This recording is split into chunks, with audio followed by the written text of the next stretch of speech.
Você sabia que o Vasco é a maior vítima do Bruno Henrique nos clássicos? E você sabia também que o Felipe Coutinho já meteu um golaço em cima do Varela quando os dois jogavam lá na Premier League? Então se acalma aí, porque esse clássico é muito mais do que um clássico carioca. Bruno Henrique, que já jogou 51 clássicos nessa sua passagem aqui pelo Flamengo, marcou 19 vezes e dessas 19 vezes ele marcou 8 vezes em cima do Vasco da Gama. Os outros 11 gols são divididos ali entre o clássico contra Botafogo e Fluminense. Dessa vez o Vasco está com o meio-campo um pouco mais reforçado. Em comparação ao ano passado, quando contava apenas com Hugo Moura, Matheus Cocão, o Souza chegou, mas não ajudou muita coisa. O Vasco dessa vez tem Paulinho e Jair, que chegaram do departamento médico. Vasco da Gama também conta com a nova contratação do Tietê, que até vem jogando bem. O Carille precisa realmente dar um jeito nessa estrutura do Vasco da Gama, porque o meio-campo do Vasco não é tão fraco. Por outro lado, o Flamengo perdeu uma das suas principais peças, que é o Gerson. O Gerson e o zagueiro Cleiton, da base, foram suspensos por conta de toda a confusão que aconteceu no Flamengo e Botafogo. E agora o Felipe Luiz vai mexer ali no meio de campo do Flamengo e também na defesa. Outro destaque para a zaga do Flamengo é o jogador Danilo, que chegou muito bem da Europa. Ele veio diretamente da Juventus e jogando muito bem aqui pelo Flamengo. Muito bem fisicamente, com ritmo de jogo, confiança em dia. O Flamengo que vinha com uma boa zaga, agora o Felipe Luiz vai dar uma mesclada no time. Em contrapartida, o Vasco da Gama teve um problema com o Felipe Coutinho, que sentiu dores na coxa esquerda, foi detectado um pequeno edema ali, ele foi poupado no jogo do Sampaio Corrêa, e agora a gente fica sem saber qual vai ser a escalação. O Felipe Coutinho está relacionado para o jogo, mas a gente não sabe se ele começa jogando ou se o Payet começa jogando, como foi na última partida. A gente não sabe o que o Carille vai fazer. Carille, que já vem sendo contestado ali no seu trabalho, o Vasco não vem entregando bom futebol. Quando enfrentou o Fluminense ali, que nem em boa fase estava, teve muito trabalho, não conseguiu vencer o Fluminense, levou uma virada do tricolor carioca. E agora o Vasco enfrenta um Flamengo, que é um time muito superior, tanto ao Fluminense quanto ao Vasco. A gente fica na expectativa para saber como vai se comportar tanto o Carille quanto os jogadores do Vasco da Gama. Teremos a reedição desse duelo entre Felipe Coutinho e Varela. O Varela que jogou no Manchester United, rapaziada. Ele era lá da Premier League, na mesma época do Felipe Coutinho, quando jogava no Liverpool. E aí eles se enfrentaram numa partida de Premier League, onde o Coutinho deitou e rolou e fez um golaço, um dos gols mais bonitos da sua carreira. Ignorou a presença do Uruguai Varela ali em campo, fez um golaço ali, deixando o Uruguai para trás. Teremos uma reedição no ano passado. O Coutinho já estava no Vasco da Gama quando aconteceu o jogo do Brasileirão no segundo turno, porém o Varela começou de titular e saiu aos 18 minutos do segundo tempo, e o Felipe Coutinho só entrou aos 29 minutos do segundo tempo. Na época, o Felipe Coutinho ainda estava se adaptando e estava começando as partidas no banco de reservas. O Vasco da Gama que precisa vencer para garantir a sua classificação. Contando ali a diferença de pontos, está tudo muito embolado. Então, o nono colocado, ele está com 3 pontos a menos do que o Vasco da Gama, que está em terceiro.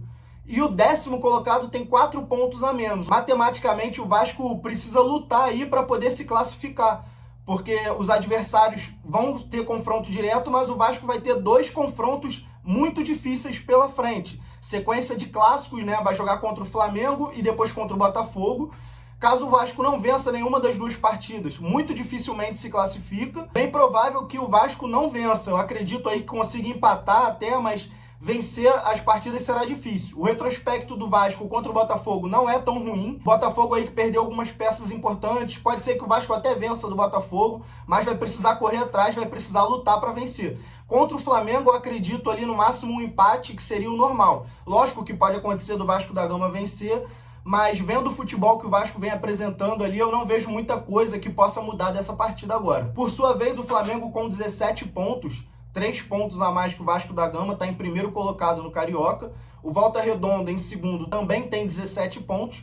O Flamengo perdendo, ele ainda pode se classificar entre os 4 primeiros ali. Porém, o Flamengo pode se classificar com até uma rodada de antecedência, caso ele vença o Vasco da Gama. E as equipes ali que estão embaixo, no máximo, empatem. O Flamengo estaria já classificado antes de jogar a última rodada. O Flamengo também pode ser o campeão simbólico aí dessa Taça Rio. Muito possivelmente, um ou até 2 dos grandes não se classifiquem, tendo em vista ali que Flamengo e Volta Redonda estão com 17 pontos, um pouco mais isolados à frente.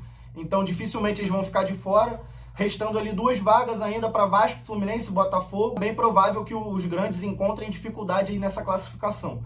Flamengo que, caso perca, precisaria que 4 dos 5 times que eu vou te falar agora não vençam, que são eles: Sampaio Corrêa, Nova Iguaçu, Botafogo, Maricá e Madureira. Ele precisaria que 4 desses 5 não vencessem seus confrontos para aí, em caso de derrota, o Flamengo ainda assim se classificasse. O Flamengo ainda assim se classificasse com antecedência. Mas ainda assim, o Flamengo está num cenário muito tranquilo, dificilmente vai perder até o título simbólico. Acredito que o Flamengo vai passar com tranquilidade em primeiro lugar. Aí quem fica para lutar é Vasco da Gama, Botafogo, Fluminense. Vão enfrentar aí alguns confrontos difíceis, como é o caso de Vasco e Botafogo, que se enfrentam na última rodada. Um destaque também para o uruguaio Varela, que eu citei na curiosidade do Felipe Coutinho. O uruguaio Varela, que é lateral direito, ele muito recentemente, há poucos dias atrás, ele teve uma perda muito séria na sua família. Teve a perda da sua mãe, um assunto muito delicado, e o jogador mesmo assim retornou para o Brasil para continuar lutando ali pelas cores do Flamengo. O último jogo, que foi o clássico entre Flamengo e Botafogo, que rolou toda a confusão, o Varela foi importantíssimo, destacou ali salvando um gol em cima da linha quando o jogo já estava ali indo para a reta final. O Flamengo vencia por 1-0, então seria o gol de empate. Lembrando que o Varela, ele está jogando improvisado na lateral esquerda, onde não é a sua posição de origem, ele é um lateral direito, seu pé dominante é o pé direito, então fica um pouco mais difícil na questão defensiva. Mas a gente então dá esse destaque aí pro Varela. E um destaque pelo lado do Vasco da Gama também é o atacante Verratti, que mais uma vez é o artilheiro até agora da competição. Verratti, que foi o artilheiro da Copa do Brasil do ano passado, lutou ali até as últimas rodadas para ser o artilheiro do Brasileirão. Dessa vez, agora com 5 gols, ele é o artilheiro do Campeonato Carioca. Muita rivalidade em campo, um clima talvez quente ainda vindo da última partida entre Flamengo e Botafogo. Uma rivalidade antiga entre Vasco e Flamengo. Trouxemos aí curiosidades também da época de Premier League, onde a gente vai reeditar esse confronto aí que aconteceu no Old Trafford. Dessa vez vai acontecer ali no maior palco do futebol do mundo, que é o Maracanã. Então comenta aí embaixo, rapaziada, deixa a opinião de vocês do que vocês acham dessas curiosidades que eu trouxe a respeito do Bruno Henrique, a respeito do Felipe Coutinho também com Varela. E gostaria também do palpite de vocês. Quanto vocês acham que vai ser esse jogo? Eu acho que esse jogo pode dar um empate ali em 1-1, mas se fosse para citar um favorito, eu citaria o Flamengo como favorito. Para não ficar em cima do muro, eu colocaria 2-1 para o Flamengo. Mas a gente sabe que clássico tudo pode acontecer, o time do Vasco também não é incompetente, tem boas peças ali dentro que podem decidir o jogo. Então deixa a opinião aí de vocês, rapaziada. Tamo junto, mais um vídeo da TV Clubismo. Valeu!